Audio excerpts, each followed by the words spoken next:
دوستو، خداوند کا کلام آپ تک پہنچا ہے۔ پلیز لائک اور شیئر لازمی کیجیے۔ God bless you. اعمال 5واں باب۔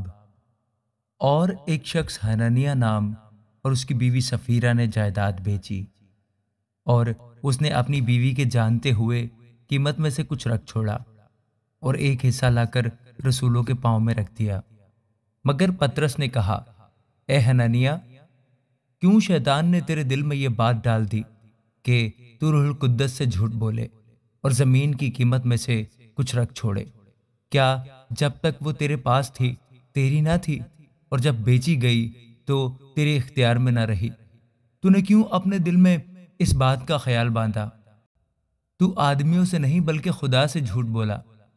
یہ باتیں سنتے ہی حنانیہ گر پڑا اور اس کا دم نکل گیا، اور سب سننے والوں پر بڑا خوف چھا گیا۔ پھر جوانوں نے اٹھ کر اسے کفنایا اور باہر لے جا کر دفن کیا، اور قریباً 3 گھنٹے گزر جانے کے بعد اس کی بیوی اس ماجرے سے بے خبر اندر آئی۔ پطرس نے اس سے کہا، مجھے بتا دو، کیا تم نے اتنے ہی کو زمین بیچی تھی؟ اس نے کہا، ہاں، اتنے ہی کو۔ پطرس نے اس سے کہا، تم نے کیوں خداوند کے روح کو آزمانے کے لیے ایکا کیا؟ دیکھ، تیرے شوہر کے دفن کرنے والے دروازے پر کھڑے ہیں اور تجھے بھی باہر لے جائیں گے۔ وہ اسی دم اس کے قدموں پر گر پڑی اور اس کا دم نکل گیا، اور جوانوں نے اندر آ کر اسے مردہ پایا اور باہر لے جا کر اس کے شوہر کے پاس دفن کر دیا۔ اور ساری کلیسیا بلکہ ان باتوں کے سب سننے والوں پر بڑا خوف چھا گیا، اور رسولوں کے ہاتھوں سے بہت سے نشان اور عجیب کام لوگوں میں ظاہر ہوتے تھے، اور وہ سب ایک دل ہو کر سلیمان کے برآمدہ میں جمع ہوا کرتے تھے۔ لیکن اوروں میں سے کسی کو جرت نہ ہوئی کہ ان میں جا ملے، مگر لوگ ان کی بڑائی کرتے تھے، اور ایمان لانے والے مرد و عورت خداوند کی کلیسیا میں اور بھی کثرت سے آ ملے، یہاں تک کہ لوگ بیماروں کو سڑکوں پر لا لا کر چارپائیوں اور کھٹولوں پر لٹا دیتے تھے، تاکہ جب پطرس آئے تو اس کا سایہ ہی ان پر سے کسی پر پڑ جائے۔ اور یروشلم کی چاروں طرف کے شہروں سے بھی لوگ بیماروں اور ناپاک روحوں کے ستائے ہوئوں کو لا کر کثرت سے جمع ہوتے تھے، اور وہ سب اچھے کر دیے جاتے تھے۔ پھر سردار کاہن اور اس کے سب ساتھی جو صدوقیوں کے فرقہ کے تھے، حسد کے مارے اٹھے اور رسولوں کو پکڑ کر عام حوالات میں رکھ دیا۔ مگر خداوند کے ایک فرشتہ نے رات کو قید خانہ کے دروازے کھولے اور انہیں باہر لا کر کہا، جاؤ ہیکل میں کھڑے ہو کر اس زندگی کی سب باتیں لوگوں کو سناؤ۔ وہ یہ سن کر صبح ہوتے ہی ہیکل میں گئے اور تعلیم دینے لگے۔ مگر سردار کاہن اور اس کے ساتھیوں نے آ کر صدر عدالت والوں اور بنی اسرائیل کے سب بزرگوں کو جمع کیا اور قید خانہ میں کہلا بھیجا کہ انہیں لائیں۔ لیکن پیادوں نے پہنچ کر انہیں قید خانہ میں نہ پایا، اور لوٹ کر خبر دی کہ ہم نے قید خانہ کو تو بڑی حفاظت سے بند کیا ہوا اور پہرے والوں کو دروازوں پر کھڑے پایا، مگر جب کھولا تو اندر کوئی نہ ملا۔ جب ہیکل کے سردار اور سردار کاہنوں نے یہ باتیں سنی تو ان کے بارے میں حیران ہوئے کہ اس کا کیا انجام ہوگا۔ اتنے میں کسی نے آ کر انہیں خبر دی کہ دیکھو، وہ آدمی جنہیں تم نے قید کیا تھا ہیکل میں کھڑے لوگوں کو تعلیم دے رہے ہیں۔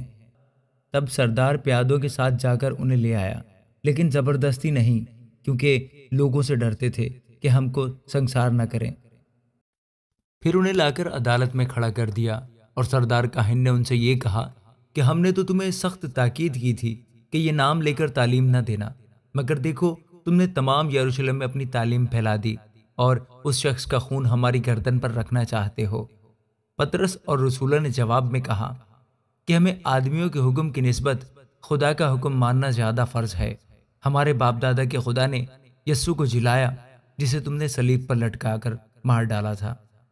اسی کو خدا نے مالک اور منجی ٹھہرا کر اپنے دہنے ہاتھ سے سربلند کیا، تاکہ اسرائیل کو توبہ کی توفیق اور گناہوں کی معافی بخشے۔ اور ہم ان باتوں کے گواہ ہیں، اور روح القدس بھی، جسے خدا نے انہیں بخشا ہے جو اس کا حکم مانتے ہیں۔ وہ یہ سن کر جل گئے اور انہیں قتل کرنا چاہا، مگر گملیل نام ایک فریسی نے، جو شرع کا معلم اور سب لوگوں میں عزت دار تھا، عدالت میں کھڑے ہو کر حکم دیا کہ ان آدمیوں کو تھوڑی دیر کے لیے باہر کر دو۔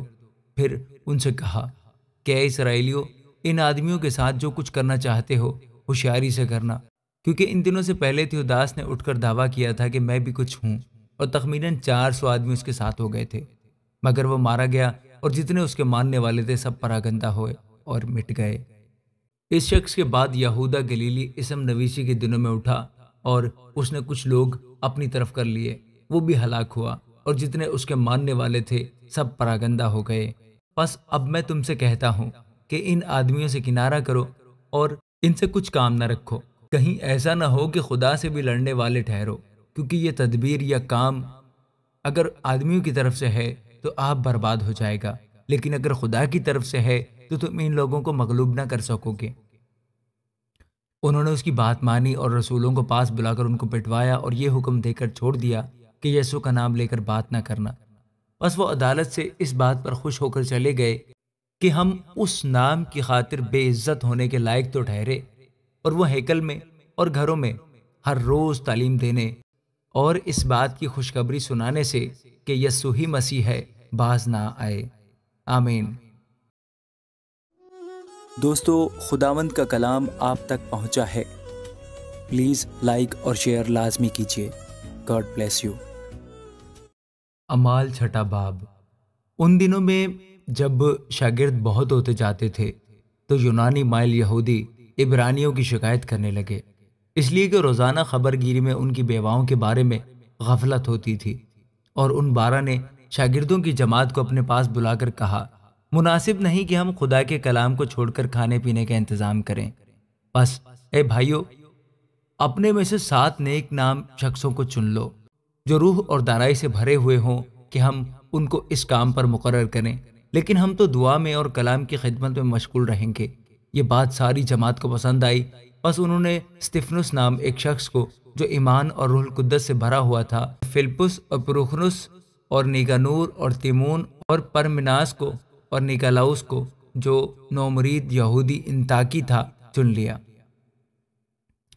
اور انہیں رسولوں کے آگے کھڑا کیا۔ انہوں نے دعا کر کے ان پر ہاتھ رکھے اور خدا کا کلام پھیلتا رہا، اور یروشلم میں شاگردوں کا شمار بہت ہی بڑھتا گیا، اور کاہنوں کی بڑی گروہ اس دین کے تحت میں ہو گئی، اور استفنس فضل اور قوت سے بھرا ہوا لوگوں میں بڑے بڑے عجیب کام اور نشان ظاہر کیا کرتا تھا کہ اس عبادت خانہ سے جو لبرتینوں کا کہلاتا ہے، کرینیوں اور اسکندریوں اور ان میں سے جو کلکیا اور آسیہ کے تھے، بعض لوگ اٹھ کر استفنس سے بحث کرنے لگے، مگر وہ اس دانائی اور روح کا جس سے وہ کلام کرتا تھا مقابلہ نہ کر سکے۔ اس پر انہوں نے بعض آدمیوں کو سکھا کر کہلوا دیا کہ ہم نے اس کو موسیٰ اور خدا کے برخلاف کفر کی باتیں کرتے سنا۔